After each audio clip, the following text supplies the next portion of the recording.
Joining us now, Lisa Boothe, Republican strategist, Fox News political analyst, Caroline Downey, staff writer at the National Review, and Emily Compagno, co-host of Outnumbered on Fox News and author of Under His Wings. Thank you, ladies. I appreciate it very much. I could have left the Rosie O'Donnell thing out. The rest of it was very... Lisa, you're right. Pull my chain. But, I mean, just on, the most boring thing here is the fiscal thing about the continuing resolution. But look, everybody knows Republicans passed the bill. Everybody knows Democrats now, if they don't get the vote up by 12 midnight or just before 1 second before, that we're going to, risk huge tax increases and shut down the government and make it even worse for federal workers who are already, not particularly happy in the first place. So why do they have to do that? Why can't they just go and play along for one time and be like decent human beings? Because they hate Donald Trump more than they love this country. Okay. And that's what this comes down to. I will also say one of my favorite moments from Donald Trump ever was during one of the primary debates in 2016, and he was being asked about his comments towards women, and he was like, only Rosie O'Donnell. That was one of the best moments. But, Democrats hate Donald Trump more than they love America. And then beyond that, so for the longest time, Democrats have had control over what we read, see, and hear. They controlled the media, they controlled Hollywood, they controlled big tech. Now, Donald Trump has defeated the system this past election cycle, so he's been able to break that. But what happened is Democrats created their own echo chamber. So they convinced themselves that it wasn't just 20% of America who wants men and women's sports. They thought it was the rest of America. And so they've convinced themselves on all these different issues. And then what they found out this election cycle is that actually more Americans align with us. They align with the Republican way of thinking, the common sense way of thinking. And they've not woken up yet. They still live in that echo chamber. So, I don't know what it's going to take, but I'll also put in the caveat of I've worked in politics for a long time, and we've watched the pendulum go back and forth. It's like a ping pong match. And in 2009, Time magazine said the Republican Party was extinct. 2010, we went on to pick up, I think it was like 63 seats. I'm trying to remember off the top of my head. But so you never know. But right now, I think they're wandering in the wilderness with Hillary Clinton. But, Hillary Clinton, yeah. I'd almost forgotten that name, but Emily, coming back to that, I think that Democrats hate Elon Musk because he's got them fingered. He's nailed them. I mean, in our interview, he was very clear. They've been feeding at this welfare entitlement state for many years, serving as a magnet for illegals and maybe even future voters, and they don't want to see their bureaucratic empires gone. And then just to add to that, the numbers on the polls, voters are talking 70-ish% favor doing away with waste, fraud, and abuse. Now, how can Democrats be on the wrong side of that issue? Well, I think there's no end to the failures that they are miring themselves in. But the reason that they hate Elon Musk so much is because he, A, represents the new beast. But it's why? It's because they hate anyone that they deem to be a traitor. But the reality is that that person thought for themselves. So Elon Musk, think about when all of a sudden everyone was driving Teslas and he was the absolute answer, right? Electric cars and his innovation was the answer to the Democrat Party.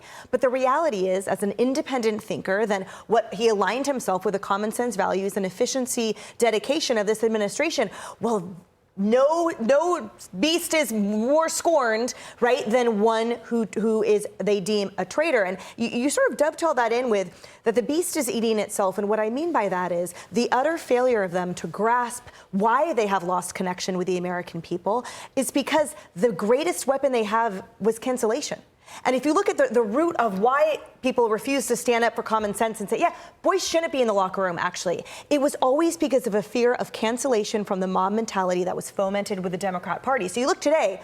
Now let's talk about common sense. People clearly without jobs are storming Trump Tower saying free Mahmoud instead of free Edon Alexander. You have the rest of us who are at work right now, who are dealing with taxes. We're the ones that are saying, look, these noisemakers over here represent no one in the Central Party. And that's why, by the way, I think people like Rahm Emanuel, who have come out and distinctly and clearly said, this shouldn't be happening. Focus on classrooms, focus on China, get back to work. That's the low voice. Well, Carville's lost his mind over this thing. He can't even conduct a simple interview with one of, my friend Martha McMillan, for his sakes. But Caroline, on this other point, I think it's a very important point.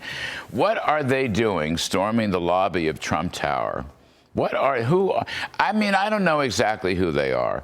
I don't know that they're all Democrats. I suspect some of them are Democrats, but maybe not. Okay, maybe not. But I don't see the Democrats condemning him for his anti-Semitism or condemning Columbia or any of the other elite schools that we may have all gone to, but it's no good anyway, no matter who went to them. That's the issue. Where's the condemnation? It should have been out there almost 2 years ago, and it never was, and it still isn't. And now they're flooding the lobby at Trump Tower for what? Right, and they've always turned a blind eye to bad actors in their camp as much as they target us for ours. Of course, both sides have that. But to Emily's point, they're scraping the bottom of the barrel for direction right now. And to Lisa's point, the Democrats are in the political wilderness still because they refuse to leave their silos. They are refusing to concede even an inch on 80-20 issues that they know will doom their political prospects for the next 8 years and beyond. And one thing I've noticed is that when there are Democratic dissenters who dare to leave the camp and say, you know,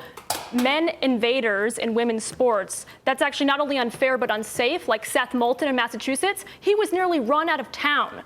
Gavin Newsom, he did have Charlie Kirk on his podcast, and he conceded that, yes, it is disenfranchising women to have men in women's sports. And right after that, Whoopi Goldberg went on The View and said, who is this guy? So the Democrats, the majority of the leadership and the elites in the media class, they don't want to give a single second to any kind of dissent within the Democratic Party. And so I think that's the problem, is there's still no mea culpas. And they're to your point about cancellation, the Democrats that are starting to be common sense or more moderate, they're going to be run out of town. Well, it's just one other one here, Lisa.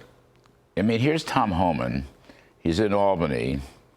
He is kicking butt, publicly going after Governor Hochul and praising Mayor Adams, okay, but it's all about sanctuary cities, and it's all about deporting criminals. Now, I don't even think this is an 80-20 issue. I think it's probably a 95-5 issue.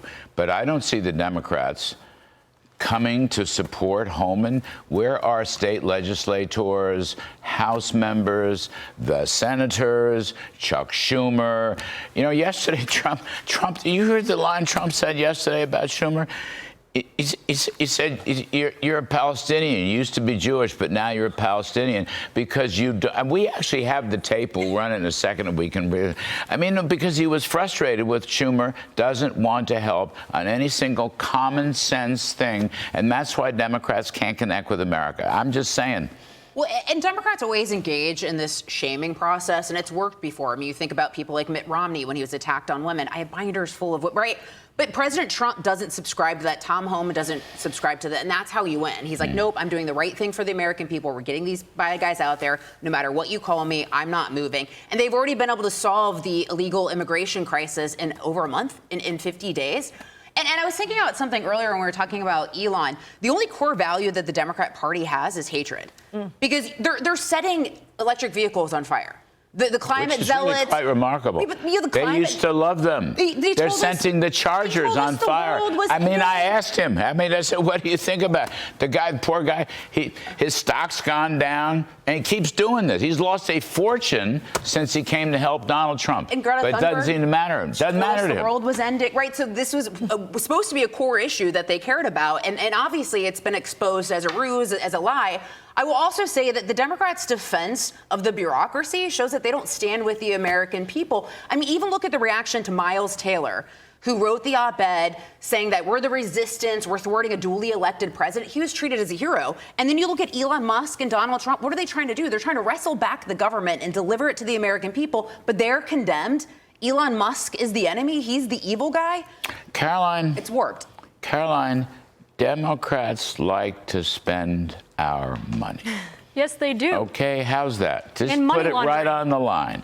They really, with gusto and great enthusiasm and almost love, they just like to spend our money. Yes, and Americans are saying, stop. Right. Enough already. Right. And, you know, we were talking about briefly, Newsom I mentioned, okay? In California, we know that there's a money laundering scheme going on in California with illegal alien Medicaid that comes from the federal government because the progressives in California are finagling it so that they get extra money. That's a prime example of that. I mean, squandering the taxpayer dollars on non-citizens. And this is at the heart of the issue that for the Democrats, their political conundrum is they're still abandoning the working class and the bedrock of this country for people who are not even citizens. Working folks are having trouble making ends meet. This was one of the biggest themes in this election. Democrats learned nothing. It's not just that Trump's been in office 6-7 weeks, but he won in November. It's been many months now. Have the Democrats changed? I ask you, Emily Compagno, I'm giving you the last word on this. They have not changed. I don't think they will. Look at Bernie Sanders, who just now has, having lived through many decades, and yet says right now is the most terrifying moment in history because, in his words, of the power of the oligarchy. He says someone squarely planted in the 1%. When the opposite is true, everything we're discussing is that this administration has wrested power away from a bloated federal bureaucracy and handed it back into the hands of the American people. That is what is terrifying to the Democrats. You know, when Democrats stop talking about oligarchies, they have a shot at coming back. You know what I mean? This is not an oligarchy country, for God. That's just incredible. Oligarchies. I think you're 100% right. You are so right. That woman that gave the counter to Trump's speech, Trump's brilliant speech before. Okay, and I was kind of interested in her because she was a former CIA agent, which interests me a lot. And I lasted about 4 minutes, according to my friend Dana Perino. We're on the same panel together. Because then she started going, tax cuts for billionaires, tax cuts for billionaires. And I said, no, oligarchies. I love that. Lisa Boothe, Caroline Downey, and Emily Compagno. You can catch Emily on Outnumbered along with her co-host Kayleigh McEnany and Harris Faulkner weekdays, 12 p.m. Eastern on Fox News.